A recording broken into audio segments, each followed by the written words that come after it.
Hey guys, what's up? It's Melody, and today we're going to be talking about the best healthy night routine habits, which I'm really excited about this video. And you might be saying, everything seems to change your life, Melody, but what I have to say is that I'm very easily excited. So everything literally does change my life. But before we get into this video, I just wanted to say, how do you guys like this organic lipstick? Okay, I've been getting into organic makeup again.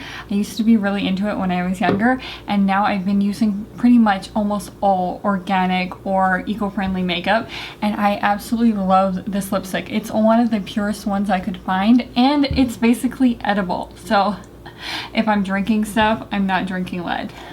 I'm only drinking lead through the chlorinated water. I'm not drinking it through my lipstick. But today we're going to be talking about my absolute favorite nighttime routine habit. It literally changed my life, and that is to download the free app Daylio.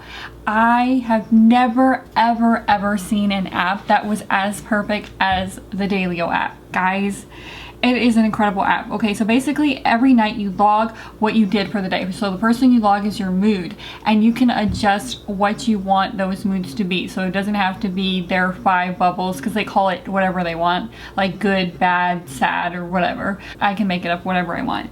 But if I have a pump it day, then that means that's the best day of all time. Every night, some people try to journal every night, but I just am not good at that. But with this Daylio app, I have not missed a single day, and it's almost been an entire month, and I have not missed a single day because it is so fun. And this literally takes me 2 minutes at night or less. If I wrote in a journal, it would take way longer. And not only that, it's harder for me to remember because I'm thinking, what did I do today? But when you see all the stuff right there, it's so easy to remember. So you just bubble everything in, and then you can add a little comment if you watched a specific movie, or if you ate a specific meal, or whatever you want to add in that you think might be relevant. If you're tracking something especially, it's really good to add in a comment, because you want to know what affects what moods. You put in the day, how good your day was, and then you put what you did for the day. So you bubble in all the stuff you did that day, and you customize that list to be exactly the way you want it. It's a good idea to go through this video and the daily habits video and grab a couple of them and put them into your routine so you can see it there. Even if you're not doing it, you can see it there of what you want to be doing. If you want to know which ones I use, just go to my blog, because I'm going to have a whole blog post on this app. So just go to my blog and you can see exactly what I use or what I bubble in every day. But basically at the end of the month, you get to look at all of your stats for that month. On my stats, I can look at my average daily mood. So looking at my average daily mood, I see that Mondays, Tuesdays, Thursdays, and Fridays, I almost always have a good day. And Sundays, Saturdays, and Wednesdays are the hardest days for me. And then on your good days, for instance, if you want to look at your good days, you can look at all the stuff that you've done on that day. So that's why at the end of this video, I'm going to summarize the 4 habits that make the biggest difference from all of these habits that I've talked about from this video and the daily routine video. I'm going to summarize the ones that make the biggest impact. But basically, if you use this app, you can see which habits make the biggest impact and which habits are just a placebo effect. And there's nothing wrong with luxury or placebo effect habits. You can do them, but at least you know which habits to prioritize. The next night routine habit I have is to floss every night, and that's self-explanatory, but I have been using this reusable floss that is basically so you don't have to throw away the plastic all the time. So it's made out of glass and metal. You don't have to throw away the plastic, and you can buy refills. And I was really skeptical about this because sometimes when I buy stuff, for instance like the bamboo toothbrushes, I don't like the feeling of the handle. So I still use it obviously, but I don't like it as much as the plastic ones. But this floss I actually like more than the regular floss. The scent isn't too strong, and it actually is more thorough, and it's so much more compact in the medicine cabinet that it just looks so much more sophisticated in the medicine cabinet, and it also travels really well. So I have one in my travel bag and one in my medicine cabinet. So flossing every night is really important, because if you're only brushing your teeth, you're not getting in between your teeth, which that is a lot of surface area of teeth. I mean, I don't know what it is, maybe 30% or something like that. You're not getting 30% of the surface area. So that is really important that you make time to floss every day. So try this floss out. I'll link it down below. My very next thing I want to say is that I take relaxation seriously, and I have to do that because of my mindset. The way that my mind works, or the way that my body works, is I push myself into the ground if I can, because I get a lot of joy out of that. I feel like pressure brings a lot of joy. Work brings the relaxation. You can't just get too far away, just pushing yourself, and putting off the break to be a vacation 3 times a year or something like that, or to relax once on the weekend. It has to be a daily thing. Probably the best reason for taking care of yourself every day is not just so that you perform better, but because you look at other people differently, in the sense if you're always driving yourself into the ground, then it will be harder to be compassionate on other people. But if you're always taking time for yourself and relaxing, you're going to make sure other people are relaxing as well. I don't follow my schedule meticulously, but I have 3 blocks for self-improvement, 3 blocks for work, and 3 blocks for basically for relaxation. And that's the way that I like it. I like it to have at least as much relaxation as there is self-improvement. There's a quote that says, when you're going to chop down a tree, you want to make sure the axe is sharp. It's better if you spend a lot more time sharpening your axe than chopping the tree. And so if you're not relaxing, you're going to be swinging that axe and a lot less is going to get done. So for instance, my energy drops at around 1 or 2 p.m. and every day. And so I don't schedule a lot during that time that has to do with the mind. I usually keep my body busy because I get really tired. But that's a perfect example. A lot of people, they work 9 to 5, and after they get back from lunch break, their mood drops, but they keep on trying to push through work and they're barely getting anything done. So it had been better that you just focus on something that was more physical or just relax, because you're almost doing nothing. So that is just what I do, is I really pay attention to my body. So the very next thing is I have a meditation, a 10-minute song that I'll link in the down bar. And sometimes I don't even meditate while I'm listening to it. I'll just be petting Pat, but listening to that 10-minute song really relaxes me. So I'll link that YouTube video in the down bar, but it's a very therapeutic and relaxing video. Petting Pat is another way to relax. Spending time with your children and spending time with your pets, spending time with living things like plants, for instance, anything like that. Art, plants, and pets are very therapeutic. So it's always a good idea to spend time, especially with heat as well. I like to light candles while I'm reading at night, but also if I'm laying in bed, I just like to be piled under a bunch of blankets because heat is very relaxing. So anything to do with heat and pressure is very relaxing.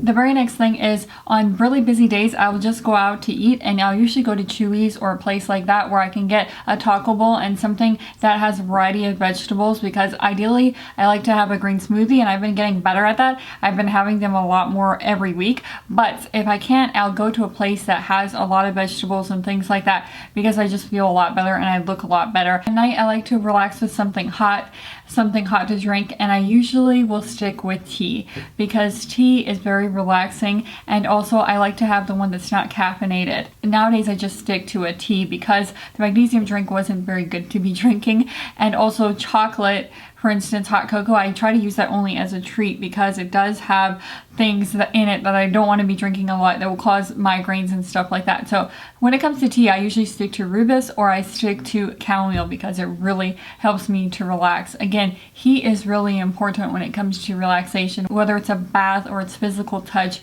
or it's tea. All of those things really help to relax the body. When I'm lighting my candles, I usually do it with my USB lighter, because the USB lighter, you don't have to throw it away and get another one when the fluid runs out. You just recharge it. So I really like these USB lighters.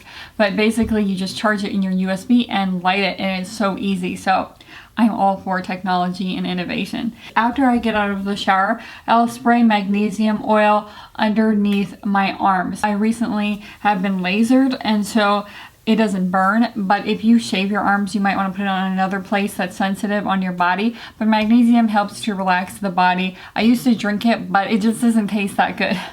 So this is basically a salt solution, so you don't want to get it all over your body. The very last thing has to do with investing in my tomorrow. I always try to do a little bit to invest into my tomorrow, and for you that might be writing into a gratitude journal or having something to look forward to, but for me, it's basically always having clear counters. Even if the sink is a mess, even if everything else is a wreck, there's stuff all over the floor, if my counters in the bathroom and the kitchen are clean, I wake up the next day and I don't mind because I just gotta get the stuff out of the sink. It's very manageable. Having the surfaces clear is really important because it takes almost no time at all, but it covers so much surface area in your house.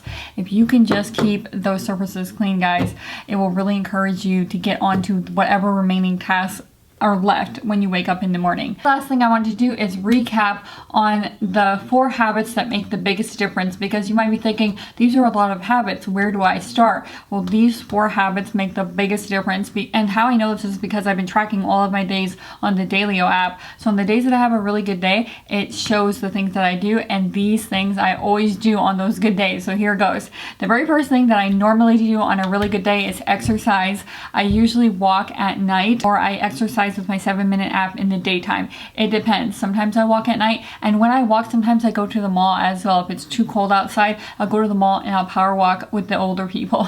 I'll power walk with the older people. And if it is not cold outside, then I'll power walk with the older people outside, because most of the people that are walking are older.